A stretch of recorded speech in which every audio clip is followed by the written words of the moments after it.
It's just discouraging that we had a couple errors, but again, we'll talk through it and see what they really were. Here we go again. The Bengals struggle out of the gate. Where do they go from here? We ask Jay Morrison from The Athletic. And the Reds are on fire this week, making that push for the playoffs. Can they push themselves in with the 60-game sprint coming to the finish line? UC football is back and dominating in the opening weekend. We catch up with Justin Williams about the season outlook. From WCPO 9 Sports, this is Sports of All Sorts. What up? Welcome to Sports of All Sorts. I'm Reggie Wilson. Bengals off today. They gave us some extra time to get over what we watched on Thursday night and what we've endured through 2 games. But it has been entertaining, and that's where we start off tonight. For the second straight season, the Bengals are 0-2. The faithful probably can't draw any hope from the defensive performance and offensive line play in the 35-30 loss against the Browns. But Joe Burrow gives reason for excitement, even though he dropped back 61 times and continues to take a lot of hits. He went over 300 yards for the first time in his NFL career and threw 3 touchdowns. But it's the losing for him. This might be the only time in my sporting career that I've lost 2 games in a row. Doesn't feel very good. I know guys in there are hurting. We're going to come back to work. Losing is unacceptable to me, to everybody in there, to Coach Taylor, to everybody in this organization. So we're just going to have to get it fixed. The other big news this week, Big Ten football is coming back. It seemed like just a matter of time. Parents, coaches, and players all lobby for their chance to play this fall, and they get their wish. Of course, that means Ohio State will be playing football this fall. They were one of the key players in pushing for this change of decision. It hasn't been easy for anybody, but I just, to be able to look these guys in the eye and let them know that they have an opportunity to play and that their fight, they have something to show for it now. You know, all the work that they've put in, now they have a chance to go play. This also allows a bunch of local kids to play this season, guys like Peyton Ramsey at Northwestern, Tanner Morgan at Minnesota, among lots of others, including quarterback Chase Wolf at Wisconsin, a St. X grad. I was prepared for anything. I wasn't exactly sure that spring would have worked, but, you know, even if we attempted it, we would have been ready. That was my understanding of it. And, you know, I'm glad we get to play in the fall and compete for a championship. That's the best case scenario. The Big Ten will have an 8-game conference-only season starting on October 24th with a newly created Big Ten Champions Week culminating on the weekend of December 19th. Cincinnati Public Schools finally gave the green light to start the football season Monday, and they didn't waste any time getting back to the games this week. Teams practiced all summer for the chance they got on Thursday, Friday, and Saturday. No fans, but it's game on. And FC Cincinnati got their first goal since Orlando last week, and Saturday night, finally a victory. FCC gets their first win since July's MLS is Back tournament with a 1-0 win over the New York Red Bulls thanks to an incredible goal. Ironically, their last win was also against New York. 3 points to the winners. Orange and Blue back in action Wednesday hosting Philadelphia. Let's get back to the Reds wrapping up against the White Sox going for the series win. Interesting start to this one. 4th inning, bases loaded. Tucker Barnhart with the force out, but a run scores. Reds up 1-0. Next batter, the Punisher. Aristides Aquino grounds out to 3rd, but Brian Goodwin scores. It's 2-0. But the Reds still don't have a hit. White Sox walk 11 batters today, including Eugenio Suarez. And that brings in another run. It's 3-0. Also of note, Joey Votto sets a Reds record with 1,211 walks. But Chicago's still pitching a no-hitter until the Moose gets loose with the bases-loaded base hit to bring in 2 runs. It's 5-0. And next inning, the Punisher back up, punishing that one. 2-run shot for Aquino. Iglesias shuts it down in the 9th, and the Reds win 7-3. I thought we played a really tough team with the White Sox, and I thought this was probably the most important series of the year, and we performed really well. My first guest is none other than MLB.com Reds reporter Mark Sheldon. Mark, how you doing? Hey, Reggie, it's good to see you again. I've been on here a lot lately. We have a lot to talk about, don't we? Absolutely. So the Reds appear to be surging at just the right time, Mark, just hoping some of the earlier disappointing losses this season don't ultimately do them in. But what's clicking for them right now? Seems like everything. You look at Shogo Akiyama, who has finally got adjusted well, and he's been most of the time hitting at the leadoff spot, and he really seems to have made a difference, and he's setting things up. Of course, they're still hitting home runs, and Joey Votto, ever since he got benched in those 3 games, he's been back and hitting a lot of more home runs and showing his power. Just pitching's been really good. The bullpen, of course, which was a huge problem in the first month, has been really, really good the second month. And adding Archie Bradley only made it a little bit better. So they got a few things working for them, and they're scoring the runs that they weren't scoring a lot when they were struggling in the first month. They are just putting together good innings, and they're hitting a lot of home runs still, and it's kind of coming together. And how has David Bell grown as a manager of this team as the season has gone along, especially during this streak? To be honest with you, David hasn't changed a whole lot. He's always said that he wanted to stick with this plan, even when they were well under 500 and things were looking to be headed out of orbit for no playoffs. He's never wavered from his dedication and his commitment to what he was doing and what the team was doing. He felt like with the way they were hitting the ball, and even though they weren't getting hits, but they were making really good contact, that would come around. And he really did have faith in his bullpen, and that's why he kept running the same guys out there. He didn't demote Raisel Iglesias. He didn't give up on other pitchers, and it's paid off now. So you're seeing just sticking with it has been what's gotten them going so far. Mark, this is a critical next week for the Reds. How do you see things shaping out for them? Well, they absolutely, positively have to beat the Brewers 2 out of 3. Right now the Reds have the tiebreaker, so that if they both finish tied for the last wild card spot, Cincinnati would get it if they can win the season series. They're a game behind the Cardinals, so I wouldn't give up on getting the second spot in the division part of the NL Central. And I think they just have to win at least 4 games this week, if not 5, to be assured of at least getting into the playoffs. But you want a higher seed, because if they do get in as the 8th seed, they have a meeting against the best team in the National League, best team in baseball, with the Dodgers. Wow, so a lot on the line for them this week. It's crazy that it's all coming down to this last week. It seems like we were waiting on the season to start forever, and then we kept calling it a 60-game sprint. It's been exactly that, a sprint, and it's pretty much over. So, Mark, I really appreciate you taking the time. We'll catch up again soon. Sounds great, Reggie. Take care. So I want to hear from you, and I have a simple question. All right, you ready? Will the Reds make the playoffs? Tweet me at Reggie Wilson TV and make sure to use the hashtag SOAS. And UC got a chance to join the college football party with a big win on Saturday coming up. While the win may take a back seat to the Bearcats just being able to play this season. Plus, saying a lot of stuff, talking about the future and everything, but I'm just trying to stay focused. still to come, St. X has a new quarterback leading the offense, and his confidence is off the charts. We go 100 yards with Brogan Mackay. We got to use this mini bye as a way to put those 2 games behind us and start this thing over. We've defense played really good in the first game. Offense did some good things in the second game. We got to put it all together next week against Philly. Joining me right now is Jay Morrison, Bengals beat writer for The Athletic. Jay, it's great to finally have you on. How you doing? I'm doing great, Reggie. How are you? I'm good. So the Bengals start 0-2 again, and for the second straight time, the team looks like they've regressed from week 1 to week 2. What's the issue, Jay? Well, where do we start? They regressed defensively, absolutely. I wouldn't say they regressed offensively. I thought they played better offensively against the Cleveland Browns.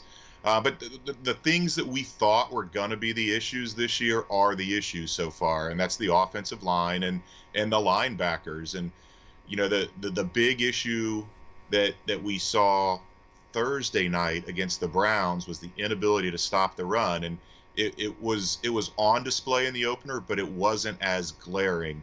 And they basically went into this offseason saying we can only fix one of these 2 areas, and they kind of left the offensive line alone. They signed Xavier Su'a-Filo, but for the most part, they left that group alone, and they really targeted the linebackers, signed Josh Bynes, spent 3 of their 7 draft picks on linebackers, and for that to still be an issue, and it's not all on the linebackers. There's missed tackles across the board, but that is the most concerning part, is that the run defense has really been the Achilles heel of this team the last few years, and it doesn't look like there's been any improvement whatsoever through 2 games. Not having Geno Atkins was a deal, but they expect to get him back against Philly. But that's the thing that we're going to have to look at going forward, is how this team can tackle better and fit the gaps better and stop the run. It was like the Hot Mess Express on Thursday. But as far as positives go, you mentioned the offense. Joe Burrow looked like he took a step in the right direction. How comfortable is he right now, only a couple games into his NFL career? Yeah, he looks every bit the mature person that we've heard about, that we've experienced in the limited interactions that we've had with him, that his teammates to a man talk about how much he has impressed them since he got here. They're wowed by some of the throws and some of what he does physically, but what they mostly rave about is his command of the offense, picking that up so quick and knowing it inside and out, and just his composure in the huddle, in tough situations. You know, it's really interesting that when the pressure's on, when the game is on the line and you got to have these drives, that's when he's coming through. That's when he's been at his best, is in the fourth quarter of these games, and he's been getting knocked around in both games, and it hasn't slowed him down. It hasn't rattled him. Another good sign with him is that, you know, don't forget there was no preseason games. Everybody knows that, but that's really when he would have had a chance to kind of take some chances and say, hey, I made this throw with ease at LSU, but now here's a really tight window. Can I fit this ball in against NFL defensive backs? And he's not taking chances, and you would think that playing from behind, a rookie quarterback going against 2 really good pass rushes might have taken some chances, and really he's taken what the defense is giving him, hitting the checkdowns, moving the team, putting up points. So that's encouraging so far for a rookie quarterback. All right, and my last question for you, Jay. The Eagles are up next. They're also struggling. How do you see the Bengals faring in that one? Yeah, it's hard to tell. I mean, somebody's got it. Well, I guess it could be a tie. We've seen the Bengals and Eagles tie before, but yeah, this will be a great chance to go back on the road and get a win. There's not going to be any fans there. It's not going to be like Cleveland. Philadelphia has already said no fans all year.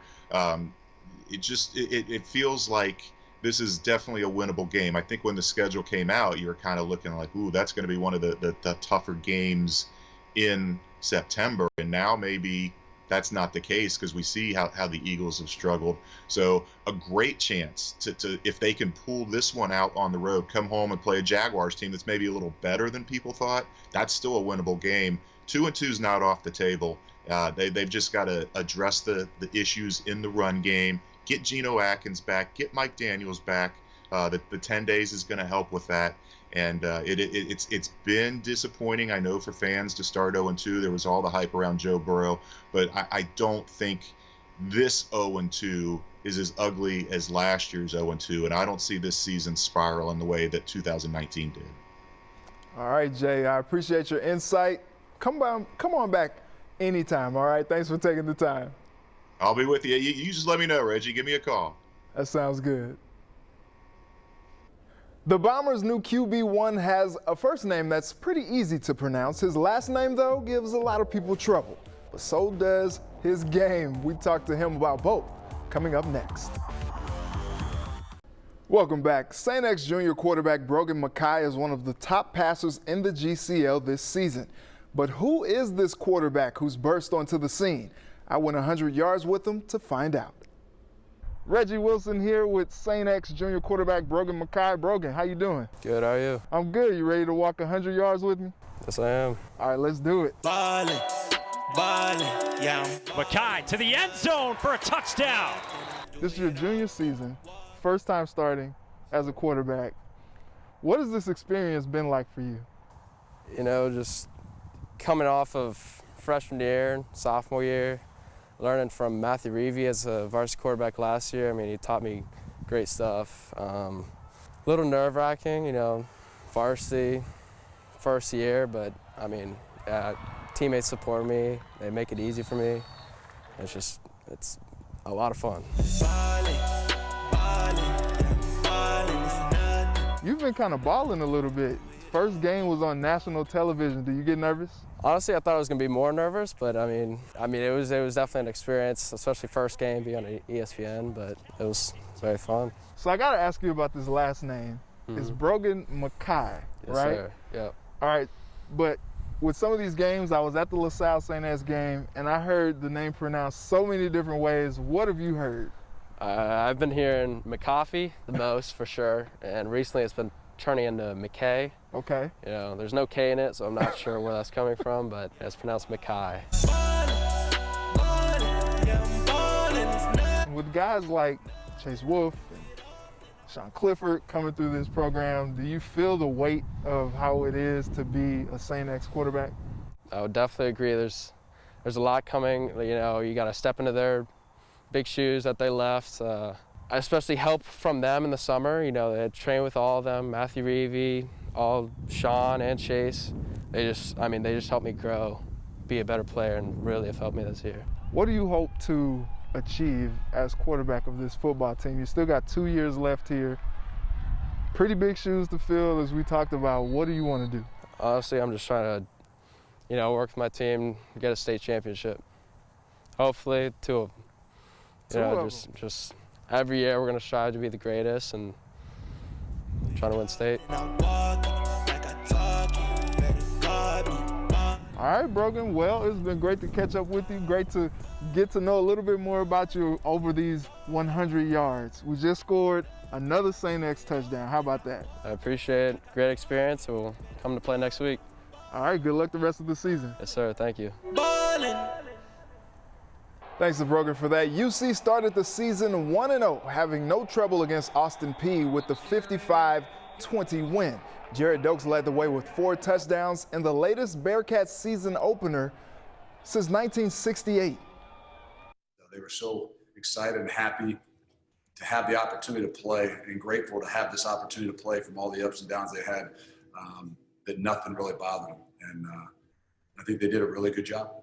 The Bearcats check in at 14 in the latest AP poll, dropping 1 spot from last week. Joining me to talk UC football is Justin Williams from The Athletic. Justin, pretty dominant win yesterday. What are your takeaways from the game? My takeaway going into it, and then certainly after the way it played out, was you would only have some big takeaways if it looked bad. And fortunately for UC, it didn't look bad. They were big favorites. They were expected to win, and they did. And for a game like that, I think that's really all you're looking for. The biggest thing seemed to be the depth. Even before the game got out of hand in the second quarter, and they're playing second and third stringers, but in the first half they were rolling guys in and out, offense and defense. On offense, especially at running back and wide receiver. On defense, defensive backs, defensive line. That, to me, that was not just a first game thing. That's something Luke Fickell wants to do the entire season. Justin, how big of a deal is it that they even made it onto the field? Yeah, that was my biggest takeaway. Was we got there, we had a game. There weren't many fans in the stands, obviously, some immediate family, the band and the cheerleaders all spaced out.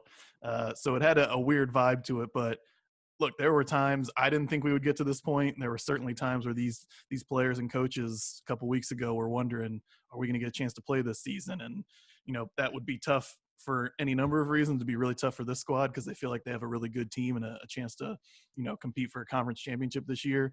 So the fact that we were able to push through all that, they were able to get on the field and play a game, even though it was a blowout pretty early on, like they were doing it. And this is starting off a season that so far has gone about as smooth as they can hope. How do you see the Bearcats stacking up in the AAC this season? Luke Fickell especially, but players, coaches too, they've been about as blunt as possible. It's basically championship or bust for them in terms of a conference championship. That's the way they feel this season. They got to the game last year and they felt like they were right there and certainly had a chance to win. when they're coming in this season, not that the season will be a disappointment if they won't win a conference championship, but they're probably going to feel that way. There's a lot of things that are out of their control, but that's what their aim, that's what their ambition is. So it'll probably take, if you're looking just at conference play, they have a tough non-conference game against Army coming up this Saturday. Then, maybe you can drop one conference game and get in the conference championship. I think going down and beating UCF in Orlando, regardless of how many fans are in the stands, is going to be tough. But you're looking at 1, 2 at the most losses just to get into that championship game. So you don't necessarily have to be perfect, but you got to be pretty close this season. Justin, thanks so much for taking the time. Thanks, Reggie. Always happy to do it anytime, man. We'll be right back to wrap up the show. Welcome back. Well, it's been real. It's been fun. It's been real fun, but we got to go. I'd like to thank my guests Mark Sheldon, Jay Morrison, Brogan Mackay, and Justin Williams for joining me tonight. And thank you to my village who helped me put this all together. Thank you for watching. Let's do it again next Sunday. Until then, have a good night and a very blessed week.